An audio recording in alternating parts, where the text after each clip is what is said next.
వీక్షకులందరికీ నమస్కారం. మే నెలలో మీకు ఏ విధమైనటువంటి ఫలితాలు కలగబోతూ ఉన్నాయి అనేటువంటి విషయాన్ని మనం ఈ వీడియో ద్వారా క్లుప్తంగా తెలుసుకునేటువంటి ప్రయత్నం చేద్దాం.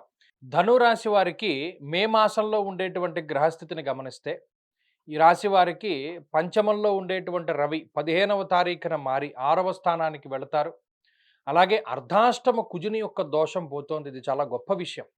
ఇప్పటికీ అర్ధాష్టమ కుజుడు, అర్ధాష్టమ శనేశ్వరుడు ఇటువంటి దోషాలతోటి అంటే ఎంత ఇబ్బంది పడతారు అంటే భాగ్యహాని భయంక్రూరః.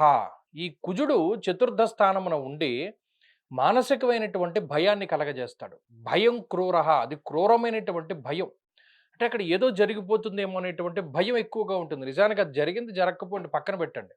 మనకు ఉద్యోగం పోతుందేమో, ఈ డబ్బులు పోతాయేమో, మనం డబ్బు ఇచ్చినవాడు మనకి ఇవ్వడేమో, లేదా మన ఇంటికి అడ్వాన్స్ ఇచ్చేసాం మనం మోసపోయామేమో, అంటే అదో రకమైనటువంటి ట్రాన్స్ అనమాట. మానసికంగా చాలా భయపడేటువంటి స్థితిని కలగజేస్తాడు కుజుడు. అటువంటి కుజుడు చతుర్థ స్థానాన్ని వదిలిపెట్టి పంచమంలోకి వెళ్ళడం, పంచమంలో ఉండేటువంటి రవిగ్రహం షష్ఠ స్థానంలోకి రావడం, ఇవి చాలా శుభ పరిణామాలు. దీనివల్ల ఏం జరుగుతుంది?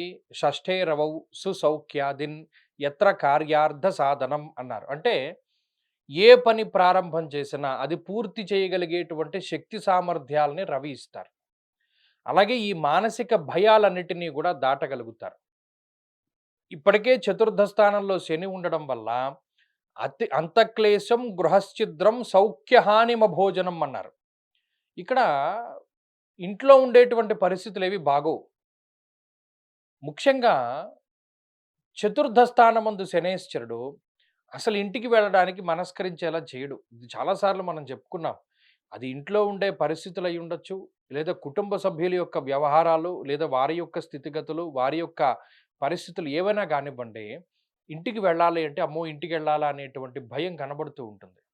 మరి దాన్ని ఎలా దాటగలుగుతాము అంటే ఒకటే చెప్పాడు, ఆ అర్ధాష్టమ శని వెళ్ళిపోవాలి, అర్ధాష్టమ కుజుడు వెళ్ళిపోవాలి. ఈ కుజుడు వెళ్ళిపోతే మానసిక భయం కొంత తగ్గుతుంది.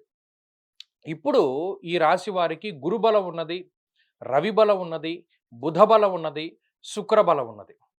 ఇన్ని గ్రహాలు యోగిస్తూ ఉంటే మధ్య మధ్యలో ఈ నెలలో చంద్రుడు కూడా యోగిస్తారు కాబట్టి 5 గ్రహాల తాలూకు శుభ ఫలితాలతోటి కొంత మానసిక ప్రశాంతత ఈ నెలలో కనబడుతుంది. మేషరాశి ఈ మేషం నుండి వెళ్ళిపోయి వృషభంలోకి రవి ఎప్పుడైతే సంక్రమణం చేస్తారో అక్కడి నుండి కూడా అంటే 15వ తారీఖు దగ్గర నుండి.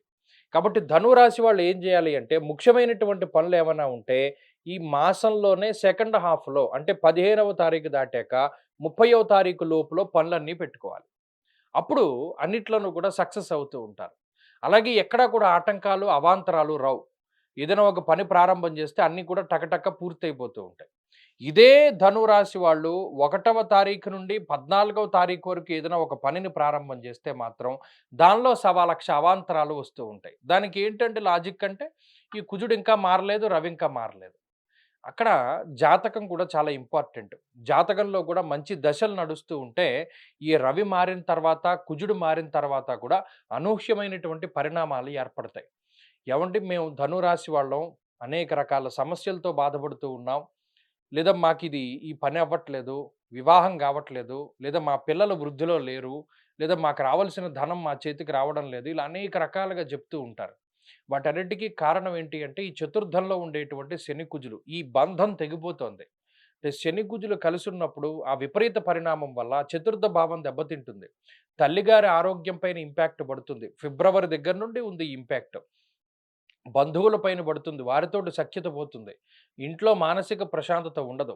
అలాగే వాహన సౌఖ్యం ఉండదు. అప్పటి వరకు కారులో వెళ్ళేవాడు ఆర్టీసీ బస్సు మీద వెళ్ళవలసి వస్తుంది. అంటే అదేదో తక్కువని కాదు. అంటే సౌఖ్యంగా వెళ్ళలేరు కదా! మనం అనుకున్న చోటుకల్లా ఆర్టీసీ బస్సు తీసుకువెళ్ళదు. అప్పటి వరకు కారులోనో, బండిలోనో సౌకర్యంగా ప్రయాణం చేసిన వాడు ఆ సౌకర్యాన్ని తగ్గించుకుని వెళ్ళవలసి వస్తుంది. ఇలా అనేక రకాలుగా ధనురాశి వారు బాధపడ్డారు. మరి అటువంటి ఇబ్బందికరమైనటువంటి పరిస్థితుల నుండి ఈ గ్రహస్థితి మారుతూ ఉన్నది. ఈ మారడం ద్వారా కొంత స్వస్థత చేకూరుతుంది. ఫస్ట్ ఆఫ్ ఆల్ ఒకటి శరీరం కష్టపడడం తగ్గుతుంది. మానసిక భయం తగ్గుతుంది. కుటుంబ సభ్యులతోనూ, బంధువులతోనూ సఖ్యత పెరుగుతుంది. ఇంటికి వెళ్ళాలి అని అనిపిస్తూ ఉంటుంది. ఇంటికి వెళ్ళగలుగుతారు. ఇవన్నీ కూడా ఈ నెలలో ఒక రకమైనటువంటి ప్రోగ్రెస్‌గా మనం చెప్పుకోవచ్చును. ఇక ఉద్యోగ వ్యాపారాలకి సంబంధించినటువంటి విషయాలు కూడా మధ్యస్థంగానే ఈ మాసంలో గోచరిస్తూ ఉన్నాయి.